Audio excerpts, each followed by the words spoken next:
अब ये क्वेश्चन क्या बोल रहा है, इस क्वेश्चन को रोशन ने भेजा है, भागलपुर से है, जेई की तैयारी कर रहे हैं। क्वेश्चन बोल रहा है particle is projected from a point O with velocity u at an angle of 60 degree with the horizontal. When it is moving in a direction at right angle to its direction at O, its velocity then is given by. इसमें options होने चाहिए थे, options मुझे share नहीं करे रोशन ने, तो हम जो है सॉल्व करेंगे सीधे ही। तो क्या बोला जा रहा है क्वेश्चन के अंदर, आपको ये ध्यान से समझना है। क्वेश्चन में बोला जा रहा है एक पार्टिकल है जी, इस पार्टिकल को हमने प्रोजेक्टाइल मोशन के अंदर थ्रो कराया।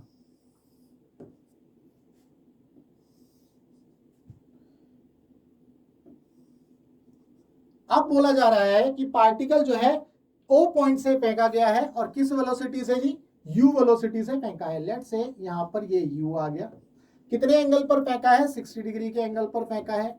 तो इसका मतलब इसकी जो हॉरिजॉन्टल वेलोसिटी हो गई, या वेलोसिटी का हॉरिजॉन्टल कंपोनेंट कितना हो गया, u x, that is equal to u cos 60।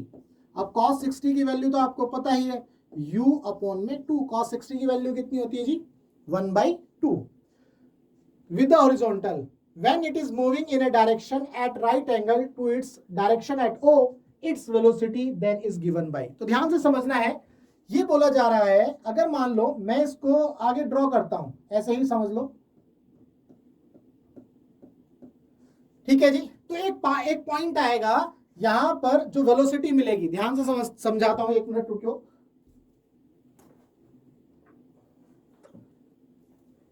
Let's say ये पार्टिकल है, देखो ध्यान से समझना है, इस पार्टिकल को जैसे u वेलोसिटी से हमने फेंका, तो ये पार्टिकल इस तरह से जा रहा है, ये जा रहा है, ये जा रहा है, ये जा रहा है, ये जा रहा है।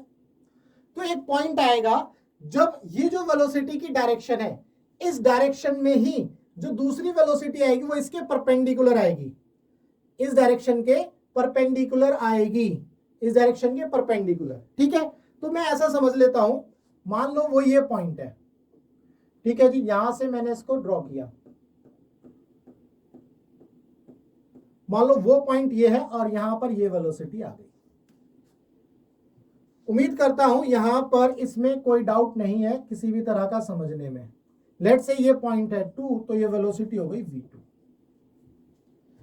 तो यहां पर क्वेश्चन में यही बोला गया था, when it is moving in a direction at right angle to its direction at O, O पर जो है डायरेक्शन थी वेलोसिटी की ये, फिर जब ये मूव करता है प्रोजेक्टाइल में, तो एक टाइम ऐसा आएगा, कोई वेलोसिटी ऐसी होगी जो इस डायरेक्शन के क्या बनाएगी, परपेंडिकुलर बनाएगी। तो यहां पर ये जो वेलोसिटी है v2, यही हमें फाइंड आउट करनी है। उम्मीद करता हूं यहां पर कोई भी दिक्कत आपको किसी भी तरह की नहीं है। अब एक चीज बहुत अच्छे से समझेंगे, यहां पर जैसे v2 आया तो इसका कंपोनेंट बनेगा जी, ये बनेगा v2x, एक कंपोनेंट बनेगा v2y, ये आपको पता है। अब प्रोजेक्टाइल मोशन के अंदर आपने ये कॉन्सेप्ट जरूर पढ़ा है कि हॉरिजॉन्टल वेलोसिटी चेंज नहीं होती है। इसका मतलब ये है कि अगर मैं ये लिखूं ux जो है आपका v2x के इक्वल है, ux जो है आपका किसके इक्वल है, v2x के, हम ये लिख सकते हैं, ठीक है जी। अब ux हमारा कितना है, u/2, ठीक है। अब v2x कितना है, मान लो ये एंगल ले लिया हमने अल्फा, ये एंगल ले लिया अल्फा, तो v2x कितना होगा जी, v2 cos alpha, v2 cos alpha. अब मैं अगर किसी तरह से ये cos अल्फा निकाल जो अल्फा है वो निकाल पाऊं तो मेरा काम बन जाएगा। कैसे निकालेंगे, देखो अल्फा ध्यान से समझना है भाई, कैसे निकालना है ये अल्फा वो ध्यान से समझेंगे। ये एंगल 90 डिग्री है, ध्यान से देखो, ये एंगल 90 डिग्री है, ये एंगल कितना है, 90 डिग्री, क्योंकि क्वेश्चन में बोला गया है। ये 60 डिग्री। अगर मैं इस लाइन को आगे ड्रॉ करूं, ध्यान से देखो, इस लाइन को आगे ड्रॉ करूं तो यहां पर ये तो एक ट्राइंगल बन गया है, ये क्या बन गया, triangle. Let's say O A B, अगर आप ध्यान से देखोगे ट्राइंगल ओ ए बी बन गया है। क्या बन गया है जी, ट्राइंगल ओ ए बी। जब यह ट्राइंगल ओ ए बी बना तो देखो ये 60 है, ये 90 है, तो इसका मतलब ये कितना हो जाएगा जी, 30 डिग्री हो जाएगा। तो इसका मतलब ये भी एंगल 30 डिग्री हो जाएगा। अब ये एंगल 30 है तो इसका मतलब ये अल्फा जो है क्या 30 हो जाएगा। क्यों? क्योंकि ये लाइन तो बिल्कुल स्ट्रेट लाइन थी और ये लाइन जो हॉरिजॉन्टल है ये इसके पैरेलल बना दी, तो अल्फा जो है 30 डिग्री के इक्वल हो जाएगा। क्या ये बात क्लियर है? तो आपको जो है अल्फा मिल गया, कॉस थीटा 30 डिग्री मिल गया। अब आप इस अल्फा की वैल्यू यहां रख दो, u/2 is equal to v2 cos alpha यानी कि कॉस 30।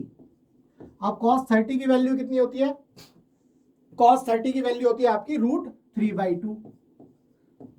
v2 कॉस 30 की वैल्यू √3/2, तो ये 2 से 2 उड़ जाएगा, तो v2 की वैल्यू आपको मिल जाएगी u/√3। उम्मीद करता हूं आपको इस क्वेश्चन के अंदर जो भी डाउट था वो क्लियर हुआ। क्वेश्चन में ये बस यही बोला जा रहा था, जब हमने इस पार्टिकल को O से फेंका तो u वेलोसिटी से फेंका कितने एंगल पर? 60 डिग्री के एंगल पर। अब ये पार्टिकल प्रोजेक्टाइल मोशन में जा रहा है, तो एक पॉइंट ऐसा आएगा जब इसकी वेलोसिटी जो इनिशियल वेलोसिटी की डायरेक्शन है उसके परपेंडिकुलर बनेगी। तो हमने जो है ये बना दिया। इसके बाद हमें ये पता चला कि भाई हम ये जानते हैं कि हॉरिजॉन्टल कंपोनेंट जो है वेलोसिटी का प्रोजेक्टाइल मोशन के अंदर वो चेंज नहीं होता। तो हमने क्या किया, v2x को किसके इक्वल रख दिया? ux के इक्वल रख दिया। अब जैसे ही हमने इसको इसके इक्वल रखा, ux तो हमें पता था u/2, लेकिन v2x क्या होगा? v2x हो जाएगा v2 इंटू कॉस अल्फा। तो हमें जो है अब अल्फा की वैल्यू निकालनी थी। अब क्वेश्चन में जब ये बोला गया था कि ये 90 डिग्री है, ये 60 है, तो हम ये निकाल सकते थे तीसरा एंगल 30 डिग्री। ये 30 तो ये भी 30, तो आप देखो ये एंगल और ये वाला एंगल जो है सेम हो जाता है, तो ये 30 ये 30, तो यहां से हमने इसको सॉल्व किया तो हमें आंसर मिल गया u/√3। उम्मीद करता हूं आपको इस क्वेश्चन के अंदर जो भी डाउट था वो जरूर क्लियर हुआ। अगर आपका फिजिक्स में कोई भी डाउट है तो आप जो है इस नंबर पर व्हाट्सएप कर सकते हैं। हमारा मकसद है टीच फ्री फॉर इंडिया, यानी कि आप इंडिया के किसी भी कोचिंग सेंटर में पढ़ते हो, चाहे PW में, आकाश में, एलन में, फिटजी में, आपको करना क्या है, आपको अपना डाउट, चाहे वो थ्योरी का हो चाहे वो क्वेश्चन का हो, आपको अपना वो डाउट जो है इस नंबर पर व्हाट्सएप करना है। हम आपके डाउट का बेस्ट वीडियो सॉल्यूशन आपको बना करके देंगे। तो चलिए मिलेंगे हम अपने नेक्स्ट डाउट में, तब तक के लिए आप चैनल को जो है सब्सक्राइब करिए और वीडियो का लुत्फ उठाते रहिए। तो चलिए मिलते हैं अपने नेक्स्ट डाउट में।